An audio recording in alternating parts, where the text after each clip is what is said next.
Ladies and gentlemen, right now we have a comedian who I first met when we were working at the Just for Laughs Comedy Festival, and he's a very funny man. Spent the last 4 years writing for the Kids in the Hall. We got a couple of Emmy nominations, and ladies and gentlemen, please welcome the very talented Brian Hartt. Brian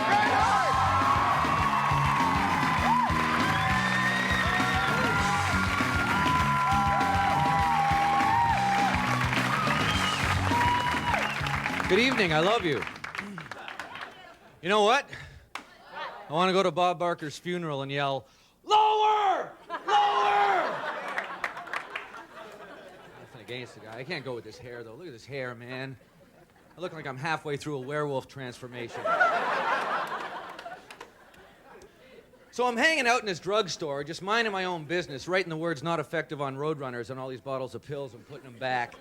And this guy buys some gum, so I say to him, you know, "Can I get some gum off you there? You know, how about a gum?" So the guy gives me a chiclet. One chiclet. Don't you know the rules? 2 chiclets.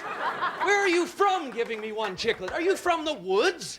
There's supposed to be 4 things inevitable in life: death, taxes, every Greek song will eventually speed up, and 2 chiclets. You're from the woods. You're Grizzly Adams, and you were falsely accused of murder, and you live in the woods, and you just gave me 1 chiclet. Well, here in the city, Grizzly, it's 2 chiclets. So why don't you go back to your 1 chiclet world, man?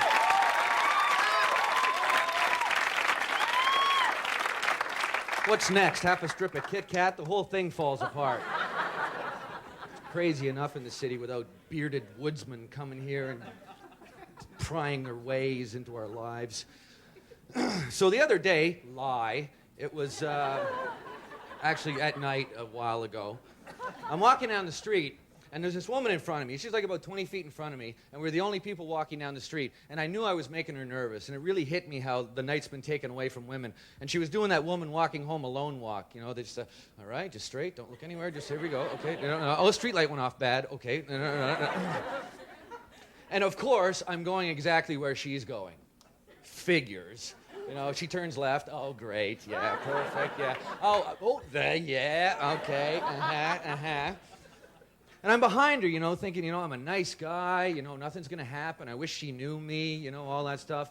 And then I realized, oh my God, I'm mumbling. You know, she's up there. All she can hear is the refrigerator. You know. And I can't make it any better at that point. What am I going to do? Yell, "I'm not a psycho!" You know, all she hears is, "Psycho!" I was like, "Quit running! Stop being afraid!"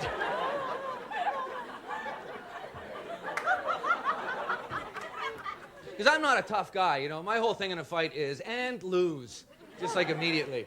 But, you know, if I was to see some big guy, you know, beating up a woman, I would jump in and try and help her out, you know. But my advice to you, if you happen to be that woman, is don't stick around. Because I'm not going to last. And I'd be like, all right, I'll hold this guy off. You take off. Oh, hurry! Hurry, run! At best, I'm a speed bump at that point, you know. I got his lace. Oh, he didn't have one of those little plastic things. But at least I don't pretend to be tough, man. I have this friend of mine, he's just like, he thinks he's really tough, and he's always starting fights and losing.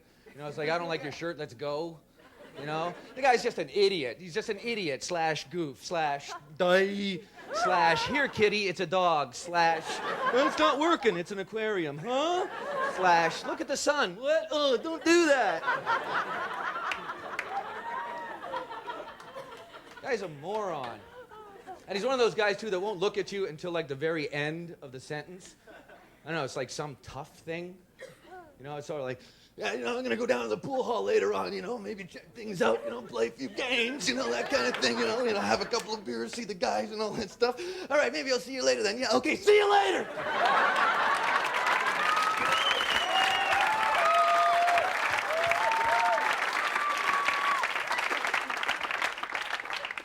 And he thinks he's Mr. Street, too.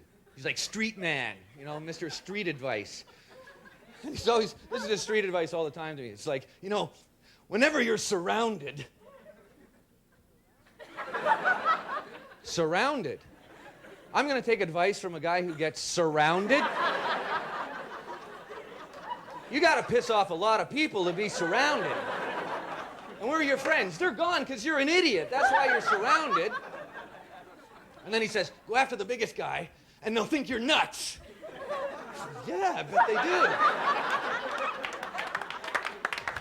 I think if I was surrounded by a bunch of people, though, I'd act crazy, you know, try and scare them off, because people don't like to mess with crazy people, because they do crazy things, you know. But then I know I just do something really stupid, the whole charade would fall apart, you know.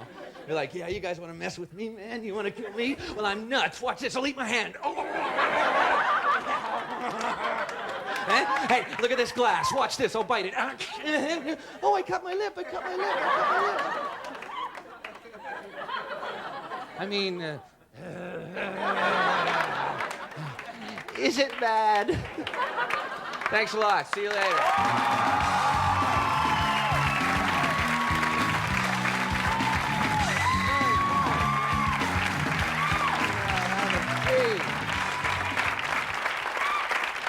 You know, Yes, John. Brian, I gotta say, my illusion, I really thought you were a tough guy. I mean, I look at you and I knew there was a loving side, but No, I'm not. I'm not really a tough guy. I know how to look like a tough guy, though. I know. You know, it's like guys do that, like they just puff out Oh, right. like a blowfish. You know, it's just some big bluff. You know, it's just like, yeah, you want to go? You know, hey, okay, you're lucky. You know, I'll tell you, because if you want some of this. Now, does that hurt the back to do that? Does that give you a little pain back Although there? it does, it flexes some muscles I didn't know I had. Yeah. You know. I like the crazy thing, though. I think that definitely works, especially in New York. Yeah, it does work here. Because there's so doesn't it? many of them. I know. You just fit right in here. Absolutely. Just like you're like me. Right. Uh-huh. No, actually, I just hurt my foot. Do you find in New York anything can set people up? Like it's a much more tense environment than you're accustomed to? Here? Yeah. Yeah. Yeah, because I used to live in Canada. I'm not familiar with that place. Yeah, it's a little south of here. Oh, very nice. I used to live there. Actually, I'm hoping to go back there and do a job. I'm thinking I'm leaving where I'm working right now, and I'm going to go up. Really? And, Where do you work now? I'm working for an advertising firm, and I'm thinking to go up. There's a show called Tiny Talent Time. Tiny Talent Time. Tiny, puny, tiny talent time. And it's these little kids. It's been going for years. These little kids get on and they show how talented they are. And the host job is what I'm going for. You know, That's it's exciting. it's a real launching pad for Canadian television. You know, you get that, Right. you're on your way. Is this launching pad in Canada? That's launching pad. right. That's how they say take off. Who You know, started go. there? Who started there? Who started there? Yeah. Only Alan Thicke. Well, that, my friend, is a Tiny Talent show. Well, it's lovely. Well, good luck in your new career. Thanks, man. Ladies and gentlemen, Brian Hartt. We'll be right back with a live performance from Method Man.